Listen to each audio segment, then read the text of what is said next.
Presiden Prabowo Subianto mengumumkan kenaikan gaji ASN hingga honorer mulai tahun 2025. Kabar bahagia disampaikan Presiden Prabowo Subianto dan mendapatkan kenaikan gaji sebesar 1 kali lipat dari gaji pokok sebelumnya. Kita bisa sepakati mana adalah kepentingan nasional yang inti, mana adalah kepentingan nasional yang vital bagi kelangsungan hidup bangsa kita. Kita masing-masing punya kepentingan politik masing-masing. Kita masing-masing punya kepentingan kelompok masing-masing. Tapi manakala kita sudah bicara tentang bangsa dan negara, kita harus sepakati kepentingan nasional yang vital.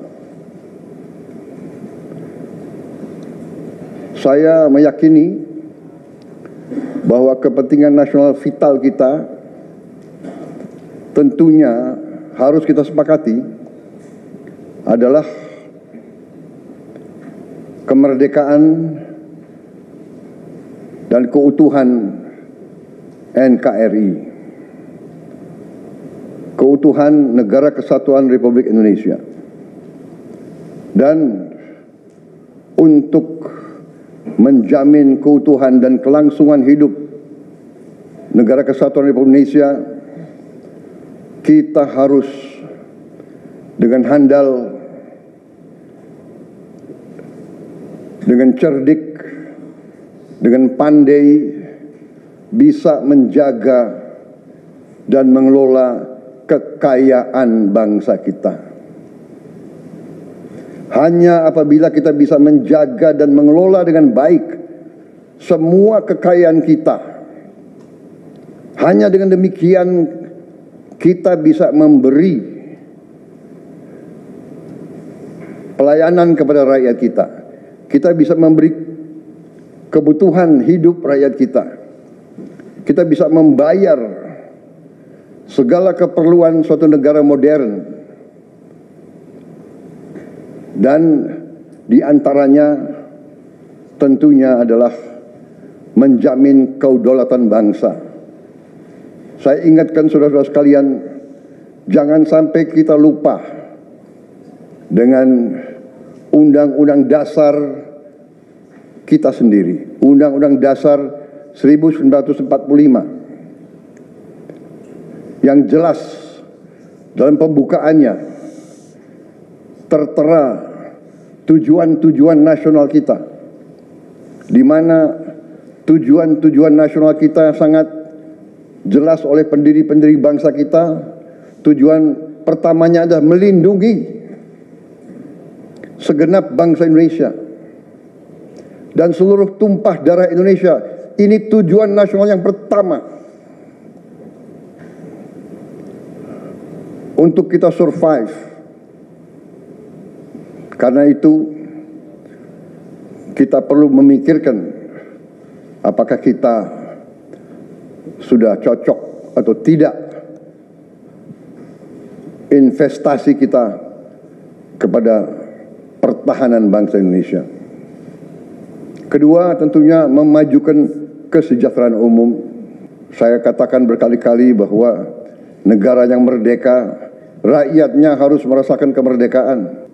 Janganlah kita bangga menjadi anggota G20 kalau rakyat kita masih banyak yang miskin, masih banyak yang lapar.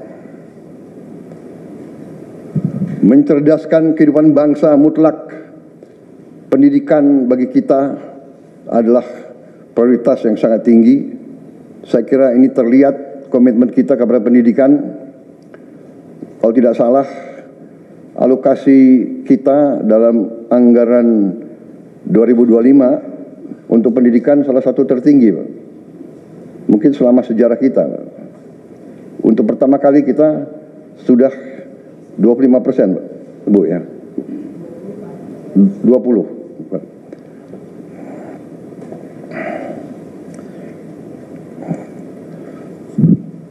Jadi masalah pendidikan sangat utama. Ya tentunya tujuan nasional keempat kita juga hadir dalam pergolakan ataupun interaksi dunia, di mana kita harus selalu membela kemerdekaan bangsa-bangsa.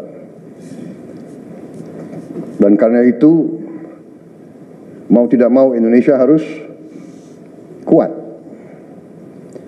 Saudara-saudara sekalian, dalam hal ini semua ada beberapa penekanan dari saya. Saya paham bahwa kita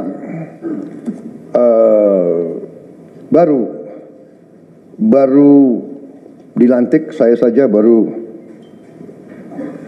3 hari, saudara-saudara baru 2 hari dilantik. Dan saudara-saudara, saya persilahkan secepat mungkin, terutama bagi menteri-menteri yang baru, silahkan konsolidasi sendiri, mengatur sendiri secepat mungkin administrasi saudara dan tim saudara di kementerian dan badan masing-masing. Penyusunan tim sangat penting. Tim yang baik, tim yang bisa kerjasama akan memudahkan kita mencapai target-target yang kita tentukan. Saudara-saudara, saya sangat mengutamakan kerjasama sebagai tim. Untuk itu, dalam waktu dekat, saya akan mengajak saudara-saudara ke Magelang, di mana kita akan melaksanakan beberapa hari menambah pembekalan. Kemudian kita akan adakan koordinasi di tempat di Magelang, Jawa Tengah, di kawasan Akademi Militer.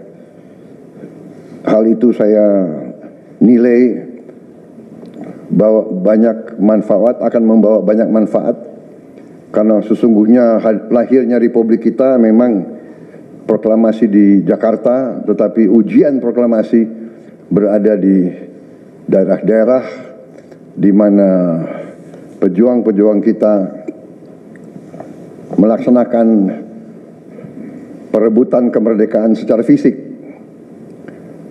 Dan daerah Magelang merupakan suatu sentra perlawanan kita terhadap penjajah mulai ratusan tahun, dikenal sebagai daerah perjuangannya Pangeran Diponegoro. Di antara 5 gunung itu saya kira cukup membawa suatu aura tradisi keberanian, tradisi heroisme, tradisi cinta tanah air. Saudara-saudara sekalian, jumlah anggota kabinet kita sebanyak 48 menteri. Juga ada badan-badan yang sangat strategis. Ini memang lebih banyak dari pemerintah sebelumnya. Jumlah ini saya sadari memang bisa dianggap tergolong besar, tapi memang bangsa kita bangsa yang besar. Kita tidak dapat pungkiri bahwa kita negara keempat terbesar di dunia dari jumlah penduduk. Dari luas wilayah, kita luasnya sama dengan Eropa Barat. Di mana Eropa itu terdiri dari 27 negara. Kita satu negara. Mengelola Eropa itu membutuhkan 27 menteri keuangan, 27 menteri pertahanan, 27 menteri dalam negeri. Saudara-saudara, kita seluas Eropa. Saudara-saudara sekalian, kita juga memilih sistem politik demokratis. Kalau kita negara otoriter, mungkin kita cukup menjalankan semua dengan jumlah penduduk yang sedikit. Jadi saudara-saudara, ini tidak masalah. Yang penting kita bekerja dengan efisien. Yang penting kita tidak bekerja dengan seenaknya. Saya minta Menteri Keuangan, saya minta semua Menko, saya minta semua menteri telusuri lagi alokasi APBN. Pelajari lagi DIPA, pelajari lagi. Saya minta detail. Kegiatan-kegiatan yang terlalu seremonial, terlalu banyak seminar, terlalu banyak sarasehan, terlalu banyak konferensi, terlalu banyak perjalanan luar negeri, mohon dikurangi. Kita harus memberi contoh. Fokus kita adalah pembangunan ekonomi, kesejahteraan rakyat ke dalam. Jangan mengada-ada. Studi banding, belajar pramuka ke negara lain, ya. Saya minta efisien. Saudara-saudara, kalau saudara perhatikan dalam pemerintahan yang saya bentuk, saya perkuat kepala staf kepresidenan. Saya perkuat itu, saya ada tambah lagi Badan Pengendalian Pembangunan dan Investigasi Khusus. Tugas mereka adalah memonitor semua program, semua proyek yang kita akan lancarkan. Saya juga membentuk suatu badan baru, Badan Percepatan Pengentasan Kemiskinan. Badan ini akan mempelajari, akan mengikuti semua program-program perlindungan sosial, semua program-program bantuan ke bagian golongan rakyat yang masih perlu bantuan, intervensi. Bukan saya ingin mencampuri pekerjaannya kementerian-kementerian, tidak. Tapi saya ingin membantu. Di mana ada bottleneck, di mana ada kesulitan, segera kita atasi. Marilah kita jujur mengakui bahwa birokrasi di kita sangat terkenal. Sangat terkenal. Ribetnya. Sangat terkenal lambatnya. Bahkan ada pembicaraan oleh rakyat kita bahwa birokrasi pemerintah kita sering mempersulit, bukan mempermudah keperluan rakyat. Bahkan ada yang mengatakan kalau bisa dibikin sulit, kenapa dibikin mudah?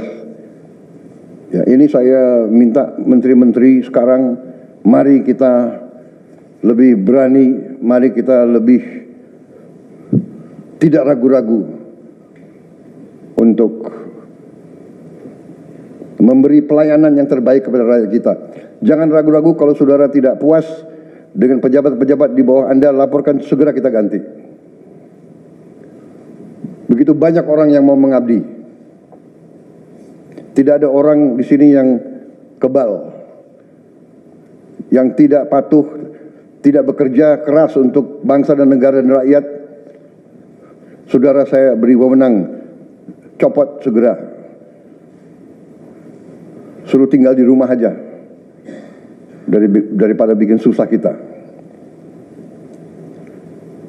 Saudara-saudara sekalian, saya kira dalam waktu dekat saudara-saudara akan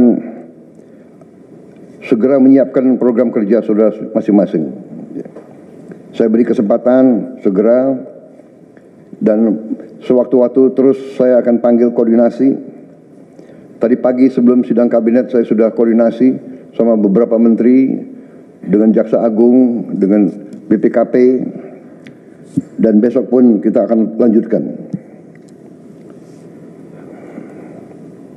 Ada beberapa pengarahan dari saya, Menteri Bappenas, pastikan semua program dan kegiatan di semua kementerian lembaga mempunyai kontribusi yang signifikan, terukur, dan saling bersinergi. Pelajari kembali semua proyek. Jangan ada proyek yang mercusuar. Semua ditujukan kepada yang saya sampaikan pada pidato saya di depan Majelis Permusyawaratan Rakyat pada hari pelantikan saya. Kita harus swasembada pangan. Itu prioritas dasar karena situasi global. Perang besar bisa pecah setiap saat. Kita harus jamin kemampuan kita memberi makan rakyat kita sendiri. Swasembada energi mutlak. Kita bersyukur kita punya sumber alam yang sangat besar. Kita sekarang tidak boleh ragu-ragu memanfaatkannya sebaik-baiknya. Hilirisasi kunci daripada kemakmuran. Karena itu saya minta menteri-menteri terkait, Menteri Investasi, Hilirisasi, Menteri Bappenas, Menteri ESDM, dengan beberapa menteri lain, dibantu oleh tentu Menko Perekonomian dan Ketua Dewan Ekonomi Nasional, saya minta segera inventarisir proyek-proyek penting dalam program hilirisasi kita. 26 komoditas, proyek-proyek yang vital dalam 26 komoditas tersebut yang harus dihilirisasi segera dirumuskan, bikin daftar, dan kita segera untuk mencari dana sehingga kita bisa mulai hilirisasi dalam waktu yang sesingkat-singkatnya. Kemudian program makan bergizi, Kepala Badan Gizi Nasional dan semua KL untuk siapkan segera kita mulai dengan bergerak cepat, tepat sasaran, terukur, tapi jangan takut dengan kesulitan. Ya. Saya masih mendengar beberapa tokoh meragukan kemampuan kita untuk laksanakan itu. Saya tidak katakan bahwa ini bisa selesai dalam 1 minggu, 2 minggu, atau 3 bulan. Tidak ada di antara kita yang punya tongkat Nabi Sulaiman. Tapi kita bisa berhitung, kita bisa mengelola, kita bisa alokasi dana, kita bisa kerahkan sumber daya. Dan kita akan mencapai target yang kita tentukan. Saya hakul yakin, saya pertaruhkan kepemimpinan saya. Bagi saya, makan bergizi untuk anak-anak dan ibu hamil ini adalah strategik. Yang tidak mendukung hal ini, silakan keluar dari pemerintah yang saya pimpin. Kita satu tim, harus yakin semuanya. Ini bagian daripada rencana kebangkitan bangsa Indonesia. Dan sesudah itu, tentunya yang saya katakan pendidikan sangat mutlak. Saya sudah panggil Menteri Pendidikan Tinggi, Sains dan Teknologi dan Menteri Pendidikan Dasar Menengah. Kita sudah mempunyai gambaran besar bagaimana kita segera akan menyentuh semua anak-anak kita.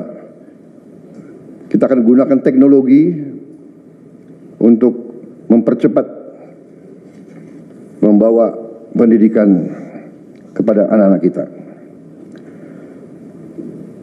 Dan ini sesudah itu tentunya kesehatan juga penting. Demokratisasi yang paling cepat, yang paling dirasakan oleh rakyat adalah pendidikan dan kesehatan. Kalau kita bisa memberi pendidikan yang terbaik untuk anak-anak kita, kesehatan yang memadai untuk seluruh rakyat kita, itu adalah demokrasi yang sebenarnya. Saudara-saudara, Menteri Kesehatan teruskan reformasi kesehatan, atasi kekurangan dokter dan tenaga kesehatan. Kita punya program khusus, nanti kita bahas tersendiri. Ini semua harus ditopang oleh pertahanan yang kuat, penegakan hukum yang tidak ragu-ragu. Saya minta Jaksa Agung, Kapolri, BPKP, Badan Intelijen Negara fokus ancaman yang berat bagi kita, judi online, narkoba, penyelundupan, penyelewengan, korupsi, kebocoran. Hanya dengan penegakan hukum yang tegas dan intelligence yang baik, bukti-bukti yang kuat, bisa kita segera mitigasi hal ini semua. Kalau kita lihat, ya, besaran nominal belanja pegawai itu naik, ya, secara berkelanjutan, ya, dalam jumlah yang selalu di bawah, ya, secara besaran nominal di bawah dari belanja pemerintah pusat. Ya, ini. Ya. Bila di tahun 1990 besaran belanja pegawai waktu itu adalah 6,9 triliun dan belanja pemerintah pusat adalah 29 triliun. Di tahun ini, ya, 2023 ini naik, ya, dan nanti pada saat kenaikan gaji PNS di tahun 2024 besarannya akan mencapai, ya, belanja pegawai sebesar 481 triliun, ya. Oke, kemudian belanja pemerintah pusat adalah sebesar 2.446 triliun. Ya. Nah, ternyata rasio antara belanja pegawai dibandingkan belanja pemerintah pusat itu jumlahnya tetap dalam koridor yang relatif tidak banyak berubah, ya, Bapak, kawan semua. Ya. Di tahun 2024 nanti ini angkanya akan mencapai, ya, sekitar 20%. Ya. Bila sekarang di tahun 2022 yang terakhir itu besarannya sekitar 18, hampir 18%, ya, 17,8%, maka nanti akan naik sedikit ke 20%. Dan rasio ini tetap dalam batas yang dianggap aman ya, karena ini besarannya masih terkendali. Kalau kita lihat ya, di tahun sebelum-sebelumnya itu bahkan pernah mencapai di atas 25%. Ya. Tertinggi itu di tahun 97 ya, di atas 30%. Ya. Nah, ini artinya bahwa masih dalam rentang kendali yang aman ya dari sisi rasio. Kemudian dari sisi postur RAPBN 2024 kita lihat ya, antara 2023 dan 2024 kita tidak lihat di sini suatu perubahan yang alokasi belanja yang drastis ya, yang sangat berbeda untuk belanja pegawai maupun untuk belanja pembangunan ya. Kalau kita lihat dari sisi outlook realisasi 2023 ya, di sini kita bisa lihat bahwa ya, secara postur ini tidak banyak berubah, di mana belanja negara di sini kalau kita lihat ya, di luar belanja pegawai itu tetap angkanya ya tetap berkelanjutan ya, mengikuti arah kebijakan pemerintah yang secara fiskal sekarang adalah ekspansif counter cyclical ya, demikian ya. Dan dari sisi kita lihat dari sisi defisit anggaran ya, ini juga tidak mengalami perubahan dari sisi konteks arah kebijakan pemerintah tersebut ya. Dan dari sisi defisit anggaran terhadap PDB itu angkanya juga akan masih sama rencananya ya dengan tahun 2023, di mana outlook-nya ini di 2023 untuk realisasi minus 23%, dan 2024 akan tetap sama. Ya. Ini kalau kita membandingkan dengan satu tahun sebelumnya. Nah, kalau kita membandingkan lebih panjang lagi horizon waktunya, maka kita bisa lihat ya di sini ya, bahwa memang ini saat ini ya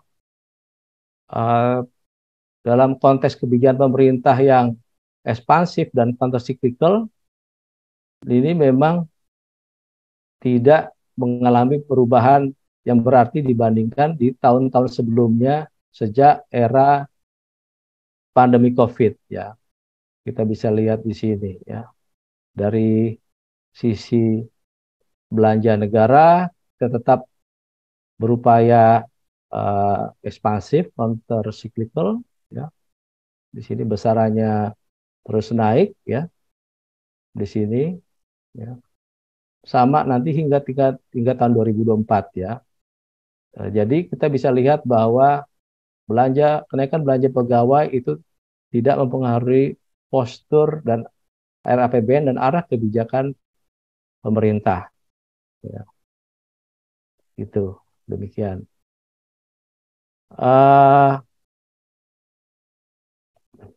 Itu dari sisi anggaran ya. Mungkin ini bisa menjawab sebagai kekhawatiran, katakan sebagian kawan BRIN atau dari sisi masyarakat nanti bahwa kenaikan gaji pokok PNS ini akan membuat APBN menjadi bertambah beban dan menjadi tidak sehat. Ya, ini kita bisa lihat bahwa itu sudah di dalam rentang kendali yang memang diinginkan pemerintah ya dalam konteks saat ini counter cyclical dan ekspansif ya, kita bisa lihat memang di sini persen defisit terhadap PDB-nya memang dalam era ini itu di atas 3% ya. Begitu juga di tahun 2024 nanti. Nah setelah itu hingga tahun ya 2002 saja ya. Begitu tahun 2023 kita lihat itu sudah minus 2,3%. Ya, artinya itu sudah kembali dalam rentang kendali yang normal sebelum pandemi COVID, yaitu di bawah 3% PDB. Oke, seperti itu. Nah, lalu satu isu lagi, bagaimana tentang kekhawatiran bahwa kenaikan gaji PNS ini akan membuat inflasi menjadi tinggi dan membuat perekonomian kita menjadi tidak stabil. Nah,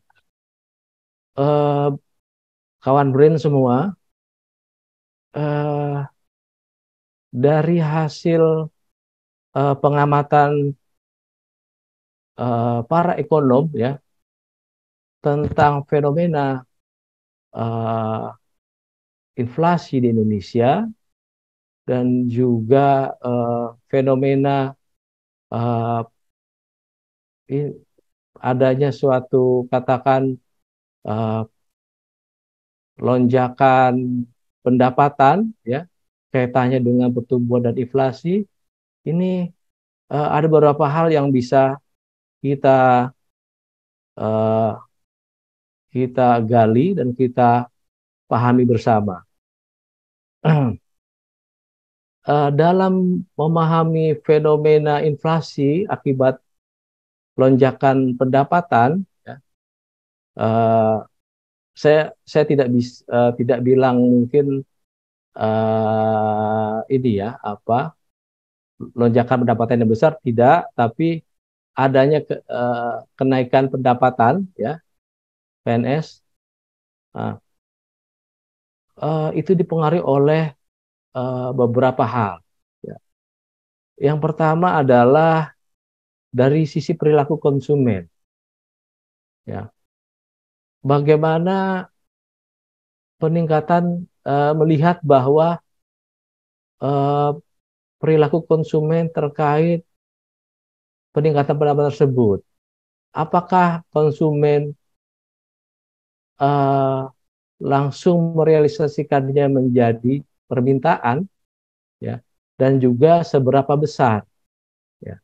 Jadi ada unsur seberapa lama realisasi menjadi permintaan dan juga seberapa besar itu menjadi permintaan. Kemudian dari sisi perilaku produsen, perlu juga dipahami secepat mana produsen bisa membaca perubahan perilaku konsumen. Ya. Perubahan permintaan dari konsumen ini tentu perlu dievaluasi oleh produsen. Sehingga apabila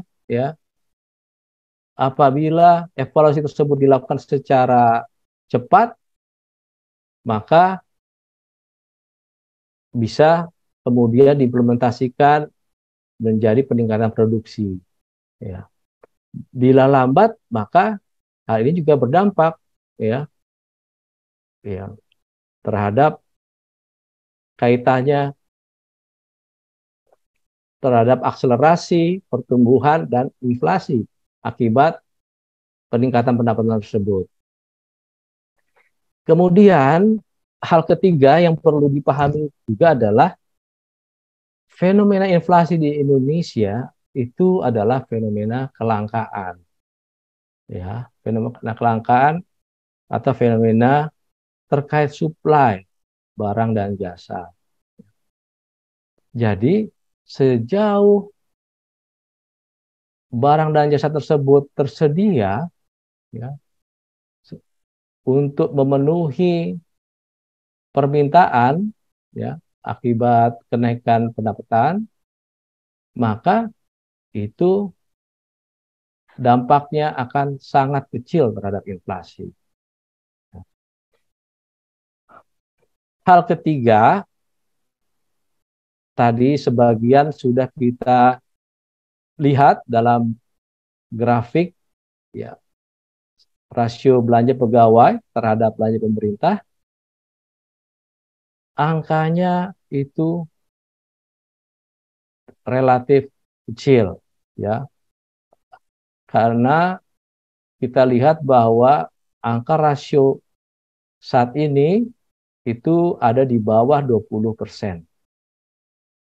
Dan di tahun 2024 nanti sedikit meningkat ya, sekitar 2%-an menjadi 20%. Ya. Dan ini kalau kita lihat dibandingkan periode-periode sebelumnya ya, masih dalam rasio yang wajar. Kemudian fakta kelima, rasio jumlah PNS terhadap angkatan kerja itu relatif kecil. Ya. Dengan jumlah PNS pusat dan daerah saat ini dari data BPN di tahun 2023 sebesar 3.795.302 orang. Bila dibandingkan dengan jumlah angkatan kerja sebesar 146,62 juta orang, maka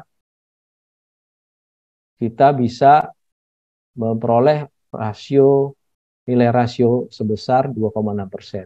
Jadi angka rasionya kecil. Ya. Dan terakhir, nah ini tidak kalah pentingnya kawan BRIN semua. Ya. Kalau kita melihat merunut ke belakang, ya, dari histori sejarah pertumbuhan dan inflasi di Indonesia, maka kita ya bisa dibilang tidak pernah menemukan adanya ya suatu fenomena inflasi tinggi yang dilakukan pada saat itu berbarengan dengan kenaikan gaji PNS, dan itu memang benar akibat dari kontribusi kenaikan gaji PNS.